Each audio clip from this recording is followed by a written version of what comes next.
Alors bonjour à tous, heureux de vous retrouver en ce magnifique 23 juin 2020, 10h40 heure du Québec. Il fait encore beau et chaud ici à Sainte-Marthe-sur-le-Lac. Hier, je pensais qu'on était pour avoir des orages, de la pluie.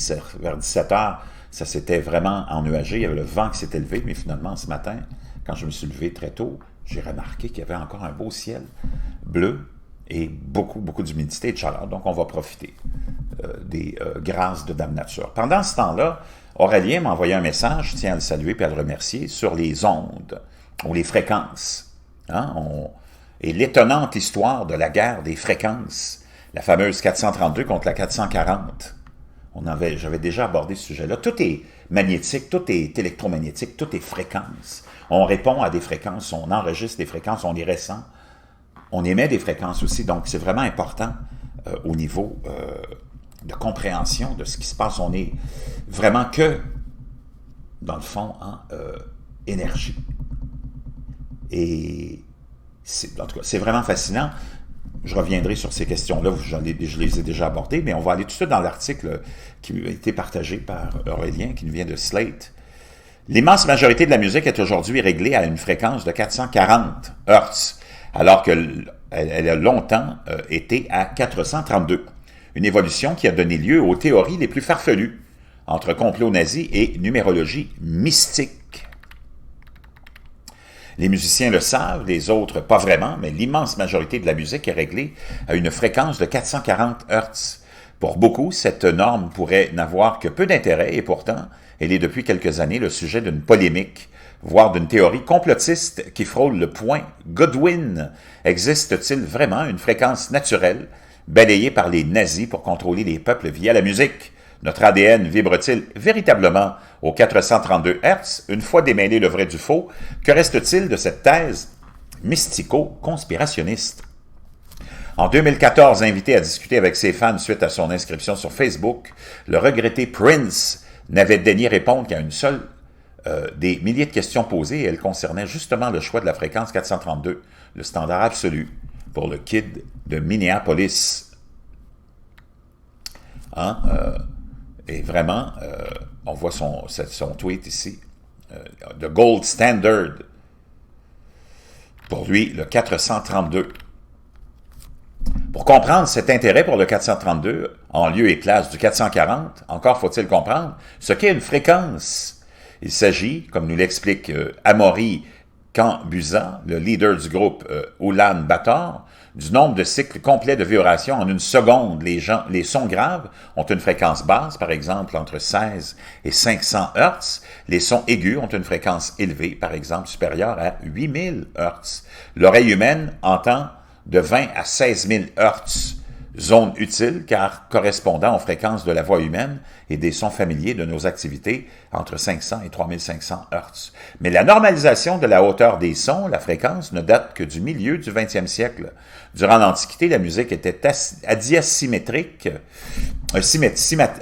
adiathématique, c'est-à-dire qu'on ne s'intéressait pas à reproduire ou ne s'intéressait pas à reproduire d'une représentation à l'autre un même son de référence. Pour le musicologue Romain Estorque, il faut attendre le début du 11e siècle de notre ère pour que Guy d'Azzero, dans son ouvrage Micrologus, aux alentours de 1026, développe la théorie de la solmisation avec les noms que l'on connaît, Do, Ré, Mi, Fa, Sol, La, Si, Do, et avance l'idée d'une note égale en tout temps à une même hauteur.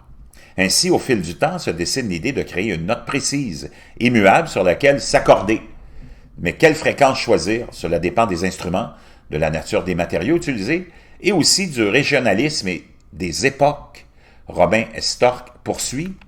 Pour la musique du 16e siècle, on utilise le La 466 Hz. Pour le baroque vénitien du temps de Vivaldi, c'est le La de 440 Hz. C'est pour le baroque allemand du temps de Telemann et de Bach, c'est le La du 415 Hz. Pour le baroque français, Couperin, Marais et Charpentier, on s'accorde sur le La de 392 Hz. Il existe différents diapasons, comme le diapason Handel, 432 Hz, le diapason Mozart, 422, et celui de l'Opéra de Paris, dit Berlioz, de 449, et celui des pianos Steinway aux États-Unis, 457 Hz.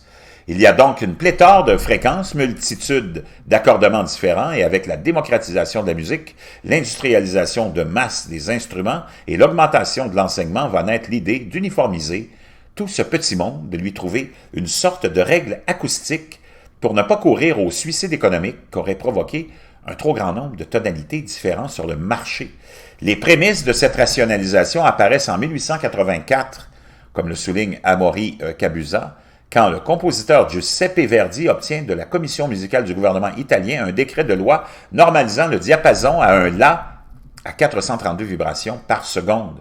Ce décret est déposé au conservatoire Giuseppe Verdi de Milan. Il fut approuvé à l'unanimité par la commission des musiciens italiens. Grâce à Verdi, le 432 Hz fait donc son apparition comme référence à la fin du 19e siècle. En 1939, changement de braquet, la Fédération internationale des associations nationales de standardisation, organisme aujourd'hui connu sous le nom d'Organisation internationale de normalisation, décide d'un diapason étalon mètre à 440 Hz. Cette décision sera entérinée quelques années plus tard, lors d'une conférence internationale à Londres en 1953, malgré les protestations des Italiens et des Français attachés au La 432 Hz de Verdi. Enfin, en février 1975, le diapason La 440 Hz devient une norme ISO 16 1975, ce qui définit par la suite son utilisation dans tous les conservatoires de musique. La fréquence 440 Hz a donc gagné la bataille institutionnelle, s'érigeant en standard international. Cette hégémonie et les dates auxquelles elle se solidifiait n'a pas manqué de faire réagir les conspirationnistes de tout poil.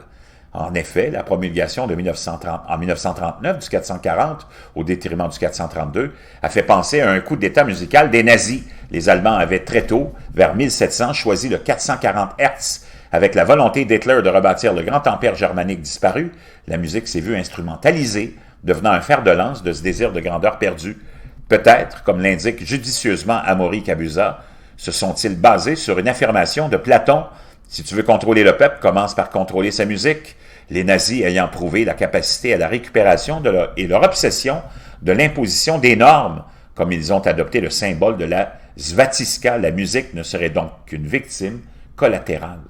Point de complot international à préférer le 440 au 432 donc, mais pourtant des thèses conspirationnistes s'emballent.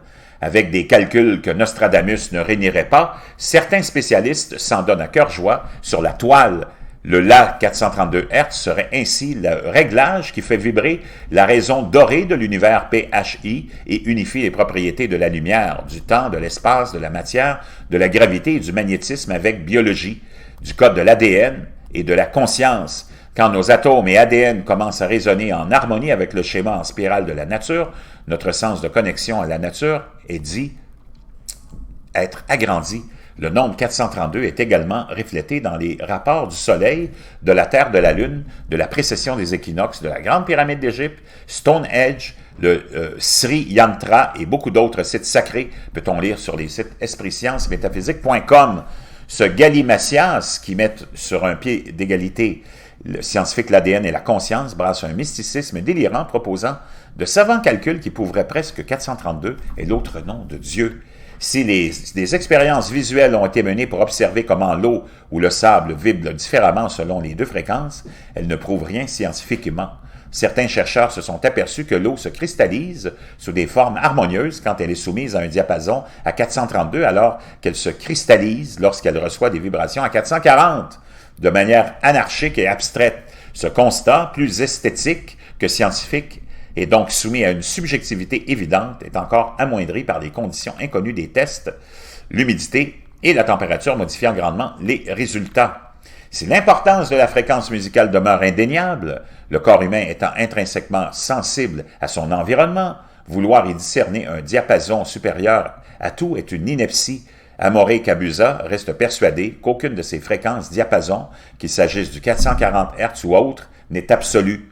Il faudrait moduler et modifier en permanence cette fréquence selon les lieux, les saisons et tant d'autres facteurs biologiques pour pouvoir nous rapprocher d'une fréquence de vibration parfaite. Encore une fois, en supposant que cette dernière existe.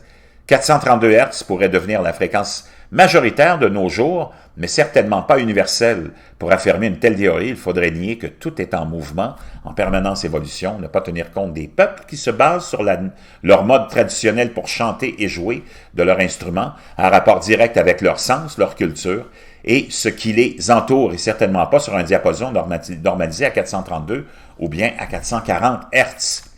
Si de nombreux artistes avaient calé leur fréquence à 432, comme Jim Morrison, Janis Joplin ou John Lennon, de très fortes présomptions pèsent encore sur Imagine. Leur choix ne dérivait pas d'une obsession pour la pureté, la perfection ou la soi-disant supériorité d'un diapason sur l'autre, mais seulement d'une recherche, d'une curiosité artistique qui expérimente et décloisonne les normes pour mieux embrasser la diversité. Vraiment intéressant, mais on sait très bien que les fréquences sont importantes, qu'on est sensible aux fréquences, qu'on est énergie et qu'on est un ensemble énergique, hein, nous, l'humain. On le voit sous forme physique, mais c'est les perceptions qu'on a qui fait qu'on voit ça. Mais c'est vraiment intéressant. Comme article, ça nous amène un autre point de vue aussi qui est important. Il faut toujours être ouvert à tout, mais il n'y a rien qui peut prétendre être la vérité absolue. Et de plus en plus, la science est obligée d'admettre que les mystères existent et que on est incapable d'expliquer la plupart des phénomènes d'évolution. Et c'est ça qui est important de comprendre. La science admet finalement ses limites. Et ça, c'est important.